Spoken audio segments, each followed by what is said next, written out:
வாடி பொட்ட புள்ள வெளியே என் வாலிபத்தை நோகடிச்ச கிளியே.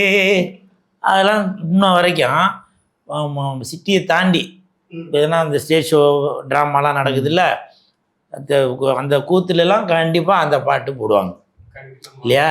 அள்ளி அள்ளி அள்ளி அள்ளி தீபாவளி, லைஃப்பை அனுபவிக்க தெரியாதவன் கோமாளி. அள்ளி அள்ளி அள்ளி அள்ளி தீபாவளி. இது சினிமாவையும் தாண்டி மக்கள் இன்ன வரைக்கும் பட்டி தொட்டியில் ஒரு கல்யாண வீட்லேயோ அதுலேயோ இதுலேயோ எல்லா இடத்துலையும் இந்த பாட்டு போட்டுட்டு தான் இருக்கிறாங்க. பெரிய விஷயம்ல அது. அப்படி அவர் வி சேகர் சார் அவர்கள் இறந்தாலும் இதுக்கப்புறமும் அவரோட புகழ் பரவிக்கிட்டே தான் இருக்கு. ஏன்னா அந்த மாதிரி காலத்தால் அழிக்கும். அதுதாங்க சினிமான்றது. நீங்கள் ஒரு டாக்டர் தொழில் செய்கிறீங்கன்னு வச்சுங்களேன், அது ஒரு 10 பேருக்கு 100 பேருக்கு தான் தெரியும். அதுக்கப்புறம் இதோ இவர் தான் எங்கள் அப்பா டாக்டருக்கு அப்படின்னு சொல்லணும், ஒரு இன்ஜினியரு ஒரு அப்படின்னு.